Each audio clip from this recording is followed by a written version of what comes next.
You know who it is, the horror flick digger ditch, Super 6 Big Mitch. And I'm kicking in doors with 03 O's, and I'm bringing 28 101s because we Vegas sons. It's the Meadowlands. Yeah, you in the Meadows, man, and you already know where I'm going with this. I'm a 530 baby, man. You know the desert made me. Bam! Hubba dub. 22-inch gold Dana dang scrub. Nah, I'm just playing. Welcome to Vegas Chronicles with the host, Super 6 Big Mitch. And today, like any other day, you know what we do. We kick at you with factuals. You know what I'm saying? Today I want to talk about something. I did a video yesterday, and I was talking about the Blood Alliance and things like that. And someone asked me in the comment sections. For the ones that don't know, I answer questions in the comment section. Someone asked me a question, and it was kind of, I was thinking twice about answering it, but I'm gonna just go on and do it because I answer questions. Have they asked me, have there ever been a time where Crips formed an alliance with Bloods? Um, I'm gonna be honest with you. In my era, um, I would say this: back in the early '80s, I wasn't there, and the older heads, the ones that's still around, can probably speak on that. But back in the early '80s, the Playboy Bloods and the GQs had a meeting. Where it went from there, I don't know. But I know that they had a meeting. Um, I don't know what it was about and what came about of it. But I know back in the early '80s, that was the first time Crips and Bloods ever, came together and spoke, to one another. I don't know what that was about. That was the first time. I don't know if it was about an alliance being formed or what, but in the early '80s that happened. But in my era, mid '80s and all that, I would say the only ones that ever attempted to form any type of alliance was the '60s at one point, and the Coast, the West Coast Bloods. Now, let's get something straight. Not all the Rolling '60s was with that, and not all the West Coast Bloods was with that. What that was really about was family relations. Some of the 6-0s have family members from West Coast, and some of the West Coast Bloods, like Roro, had a baby by some of the '60s sister. Like Roro had a baby by Money Ma Nisha's sister. But anyway, only a handful of '60s, but it was mostly the ones that put in work. And some of the coast, they clicked up. But the Pirus, the PBs in the hood, they really didn't have nothing to do with that. Some Pirus was cool with '60s, okay? But they wasn't really clicked up. But you would have some 6-0s and some Pirus, or you would have certain West Coast Bloods and a couple of '60s that would click up. But it was really about them trying to offset the alliance between the Gersons and the Donner Street Crips. Because when the Donner Street Crips and the Gersons came together, that was the two biggest gangs. So that was a formidable, something to deal with. So people started adjusting to that. And the West Coast Bloods and the '60s formed an alliance. And it had nothing to do with, some people say they called it roller coaster. That's California stuff. You know what I'm saying? That really didn't go nowhere out here. It was really family relations. But as far as them just coming together and rolling in one unison, nah. The '60s don't really ride with nobody, and the West Coast Bloods ride with other Bloods. But you have people that were family members that, had each other back, and sometimes you might catch a clique of '60s with a clique of West Coast Bloods, or you might catch a few '60s with a few Pirus, And I'm going to tell you something, you know, when they did come together, that clique of West Coast Bloods and that clique of '60s, you know what I'm saying? They wasn't nothing nice, man, because you had all the ones that was about that life that came together, and they wasn't deep like the Gersons or the Donner Streets, but at the same time they was able to inflict a lot of damage because they was riders, man, and they didn't care about how deep you was and none of that. They was coming.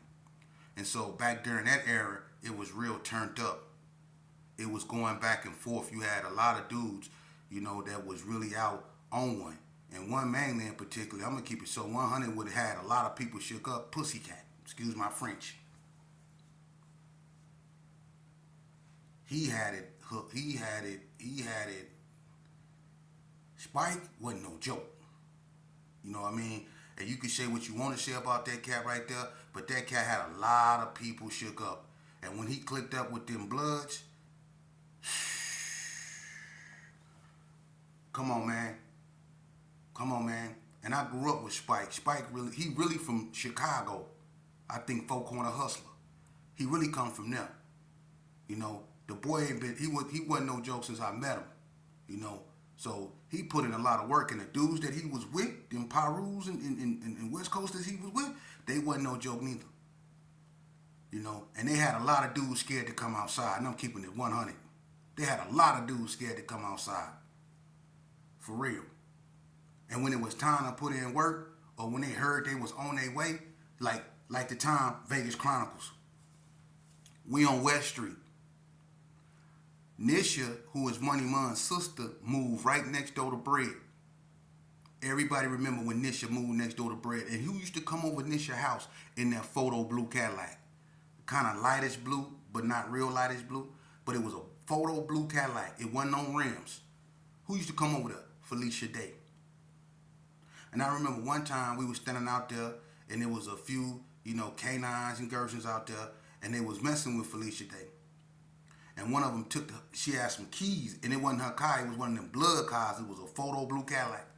And one of them dudes took her keys, and they was playing with her. They wouldn't give her keys back. And she went in there, and she got on the phone, and then she came out and said she calling whoever she was calling, and they was out there like, F them. We don't care. They was playing with her, though. They wasn't going to take her car. They were just playing with her. They wouldn't give her keys back.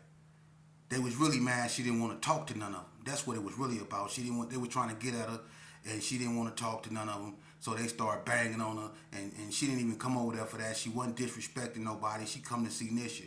But them dudes took her car keys, and she made a phone call, and them Bloods came through there, and they had dudes diving under cars, in cars, and over cars. Let's just keep that real. They had dudes diving under cars, in cars, and over cars. For real, they came through there and tore it up. You see? So when they did come together, they wasn't no joke. That's the only time you ever really heard of a Crip and Blood alliance in Las Vegas, other than when the ABMs formed. When the ABMs formed, and the reason why I bought them up is because when the ABMs came together, that's the reason why they wear burgundy and blue. It's because some of their original members was Bloods. Yeah, it was really 4 of them. John Lee, Killer, Boo Loco, No Shame. And we all know what No Shame used to be, a Paru. I grew up with Charles. He was a Paru, rest his soul. We know where John Lee and Boo Loco come from, and Killer. We know where Killer come from, don't we? Killer, Kane, and Jimmy, we know where they come from. See, that's why ABMs were burgundy and blue. Because some of them dudes was Crips and some of them dudes was Bloods. Now, if you want to talk about an alliance coming together, and they came out in 1989. No Shame stayed in the Gershon on Belzar over there by the bars. His mama stayed on the end building. And I remember when he got into it with the Pyrus, see? And he stopped claiming Pyru and he was in the Gershon. I remember when he told me they came up with ABM. But that was the only time an alliance of Bloods and Crips came together and formed something. And the only time a Crip gang and a Blood gang came together and tried to form any type of alliance is when the 60s, some of them, not all of them, and when some of the West Coast Bloods, not all of them, came together and formed a clique. It was really to go at the Gershons, though, in the Donna Streets, though. And that's why a lot of people were saying that the Bloods and the 60s was rolling together, but it wasn't all the 60s, see. Some 60s wasn't riding with Bloods. They just straight 60 Crips. They rolled with the Vegas Hike rolling 50s. The 60s, them never rolled with nobody like that. But some of them had relations with the Bloods. So on that note right there, that's the closest an alliance came in Las Vegas in my era from ever being, you know. And to the cat that's from California that came on there and talked about he didn't know that Vegas had a history. See, you know what? I don't go there. I'm not going to disrespect California because an imbecile like you came on here and said something.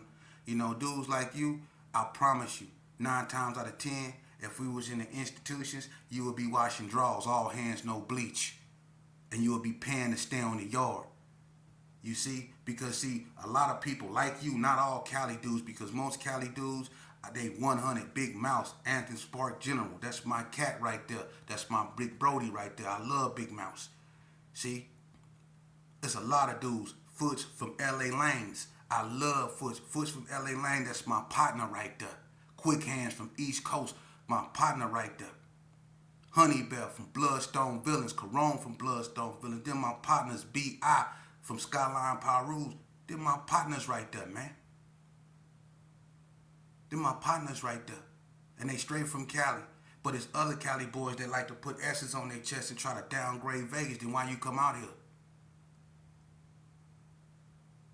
Why you come out here? If you don't think Vegas got nothing to offer, why you come out here? Because we don't go out there like that. Nah. My sister from California.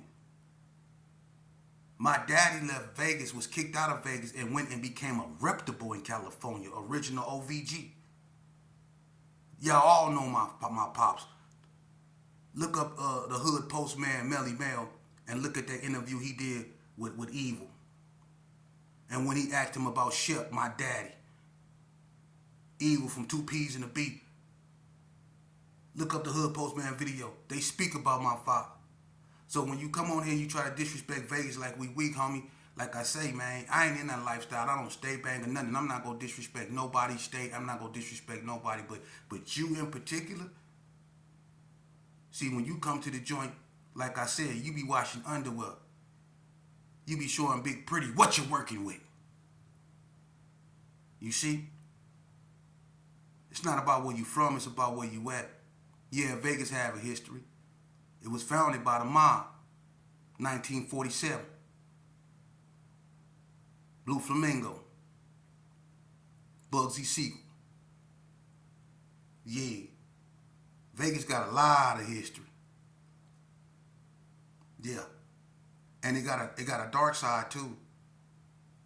And the streets of Vegas, they get real messy at times, man. Just like any other state. You know? And I don't understand how people can bask and aggrandize in stupidity. Why would you try to compare self-destruction to other states' forms of self-destruction? We competing to exterminate ourselves.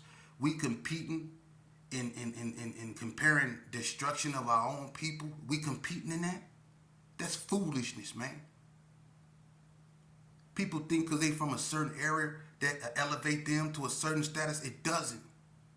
Because when you look at it with common sense, man, the destruction of your own people and in all the years we have done it, that don't look good on us. That don't look good. That's not a good look. That's a horrible look, man. And you proud of that? You proud that at one point in time, you know, Compton or LA had the unaliving capital of the United States?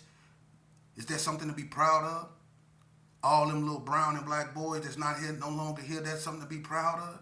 That ain't nothing to be proud of. We did that out here in Vegas, man. Half my generation is wiped out. And it ain't because of they got old and withered away. No. It's because of what we did to one another. So when you get up here and you try to downgrade other people, man, know what you're doing, man. It's mamas that done lost their children behind this madness. So I'm not going to get up here and disrespect nobody's land. I ain't going to do that, man. We trying to stop the decimation of our people and the desecration of our communities. We trying to stop that, man. Ain't nobody trying to compete in foolishness, man. But people like you, man, when you come to Vegas with that type of attitude, you find what you're looking for. It never fails. You don't have to go to Vegas. You can go anywhere. When you go there with that I can't be touched, or since I'm from over here, I'm the tough guy type attitude, you find what you looking for, man. Because one thing about Vegas that they can always say, they never been taken over from nobody. They never. Everything about Vegas is Vegas. Vegas has never been taken over. Can't nobody say they came and took over nobody hood. See? And as far as, black and brown out here, we don't have them problems. Ain't nobody ever got ran out of their neighborhood by nobody. Ain't nobody ever ran nobody out their neighborhood. Never. And what I mean by that, brown never ran black out their neighborhood. Black never ran brown out their neighborhood. We never had them type of problems out here. No. No. So when you say that, just know, man, look, like I say, man, I'm going to just leave it at this. Some people get old and some people mature. You one of them dudes that just get old. And you know what they say about rotten fruit. You don't have to do nothing to it. Just stand back and watch it fall from the tree all by itself. That's what I'm going to do. And let's move on. Let me tell y'all something. Excuse me. I be having allergy problems, man, and I don't know. Every time I get to talking, man, I don't know why, but I be having allergy problems. So forgive me. I want to say this here too, to you so-called tough guys out here I've been hearing you. I just ain't been responding because I don't care. But I want you to understand this here, okay? I'm never gonna let no one take me out my lane. See, what people used to do real easy back in the day to me was I let them make me mad. Meaning I let them have control over my emotions.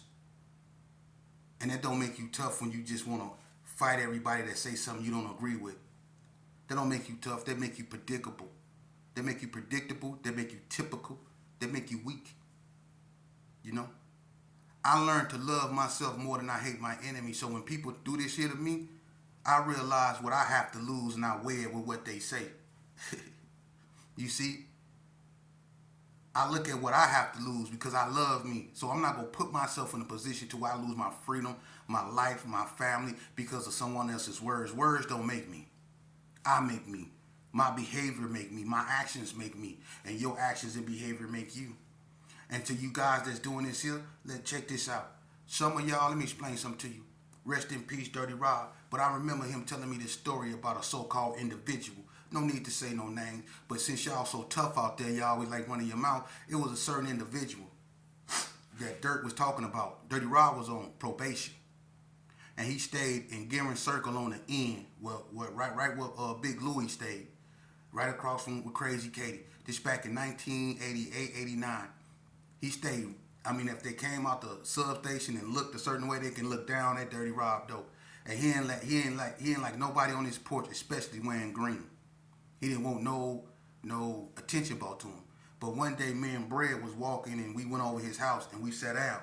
And he was mad that certain individuals, because he was on probation, wasn't coming by. They wasn't looking out. They act like he didn't exist. So he started putting people on blast and he told a story how a certain individual was at the post one time. And it was a gang of bloods up in there. And this certain individual was supposed to be a known, reputable type of dude. But when them bloods fell up in there on him, he ran in the bathroom and locked the door. Dirt told how he ran in the bathroom and locked the door in the post. He locked the door. Locked Dirt out. Dirt was out there with all them bloods. And them bloods wasn't even tripping. But he locked Dirt out. Dirt said he had to kick the door in to get the dude out the bathroom. He said, man, I had to kick the door in to get him up out of there. And he was mad because every time he called the dude, he wouldn't answer the phone. So he just started talking. And that's what these youngsters need to know. These dudes ain't tough. They play tough until the situation get tough. And when the situation get tough, that's when you see who you really dealing with. Trust me, I have to. That's why I'm sitting here with a permanent blink. Because when the situation got tough, I realized the people that I was there with wasn't who they say they was and about what they say they was. And it cost me this right here. This is what it cost me. I got to look at this for the rest of my life. Do y'all want this? This is what I lost putting my everything in my homeboy's hand. I went through 10 years of rehabilitation. Do you know what that feel like? Every time people see me, they say, what happened to your eye? You see? And people wonder why I was so bitter, why I was so mad, why I went so hard. You see? But see, at the end of the day, one of the harshest realities I had to accept for real, and this stung like, I mean, look, one of the harshest realities I had to accept was that it was my fault. I was solely responsible because I shouldn't have never went. See?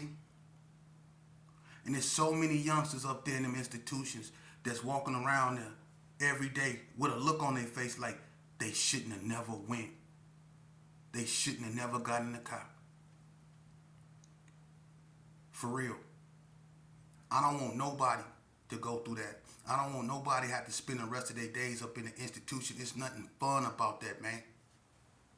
It's nothing fun. In Indian Springs, I remember a situation that happened, when the pipes bust. Everybody remember this.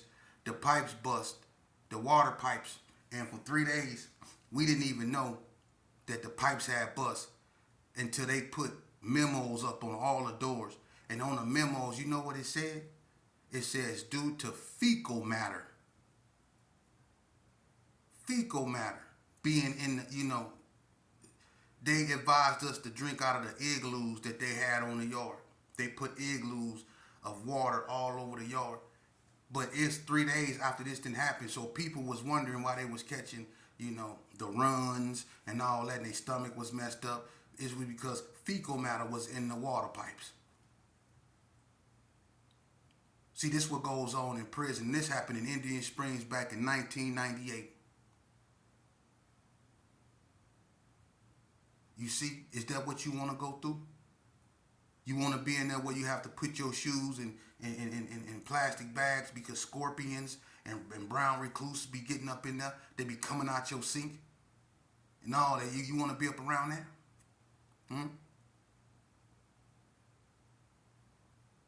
Where you eating food that say not for human consumption? You want to be up around that? Do you? Man, look. I think the best thing for you to do is what I told you to do yesterday in my last video. Take your behind to school. Listen to your parents. Do that. Stay away from gangs. I'm going to keep bringing these messages. I don't mind talking about what went on back then, but at the same time, I'm going to tell you to the consequences to what we did back then. Because it's a whole bunch of people that's not here to tell you. It's a whole bunch of people that want me to tell their sons because they not here to tell their sons why they should stay away from this madness so they don't end up where they at. Y'all might not like what I'm doing, but what about the guys that's no longer here? You don't think they want their sons to know so they don't end up like them? Huh? Is y'all out here stepping up for the dudes that y'all said that y'all had love for? Is y'all helping their kids stay away from gangs? No, y'all too busy being caught up with your own, if you even in your own kids' life. See, y'all ain't doing that. Y'all not watching out for your homeboys' kids because you don't think that's your responsibility, but you got love for their daddy. See? But see, I'm here trying to speak to them and tell them the truth. And y'all doing this here because I'm not speaking and trying to make y'all look good. Lying to these youngsters, putting y'all in positions y'all wasn't in, making y'all people you weren't, you never were. I'm not going to do that. I'm going to tell them the truth about this game. It's fake, it's false, and you should stay away from it. You can easily be infected by this stupidity, caught up in this, by just hanging out around the wrong person. For real. It's easy to get caught up in this bull crap. For real. So if you have an OG and he not asking you why you not at school, or if you tell him you about to do something, he don't ask you why and tell you why you shouldn't do that or rethink that, that's not your OG. If he just nod his head, give you the shake, and just like, yeah, co-sign what you saying, even though it can lead to your desecration or it can lead to you being locked up or under that grass. If they co-sign that, that's not your OG. That's an opportunist cat right there that don't give a dang about you, who probably just want a couple dollars to go get a Bud Ice. They don't care about you, man. Your father, who you always, if he in your life, who you always arguing with, your mama, who you always saying tripping. That's who care about you. Cause that's why she tripping with you. Y'all be so hard on your moms. Y'all get so mad at your moms when she be on your helmet about being around dudes that you so hell bent on being around. What is wrong with you? If your mama tell you something ain't good, something ain't good. And then you find yourself up in the institution begging that same woman who pled with you not to do what you did, who pled with you not to go where you went. You begging that same woman to send you a food package now. And she got bags under her eyes because she had to go through all them court procedures with you.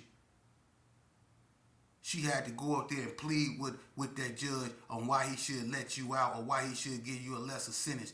And when she told you how to alleviate all this, but you wanted to fight with her, you wanted to say she tripping or she always be tripping. You want to do all that. You want to push mommy away, but you want mommy in your corner when you get caught up. I don't like that, man. And she probably got other kids she got to take care of. But you out here, you want to act like a menace and you want to be a menace in your community and you taking her through all this here, man. You putting all that stress on your mom's heart. Think about that, man. I want you youngsters, if you have children, to look in your children's face and look at the innocence. And ask yourself a question. What did that child do? He didn't ask or she didn't ask to be here. That's your responsibility, man. So what you gonna do? You gonna walk away from that to be with your homeboys?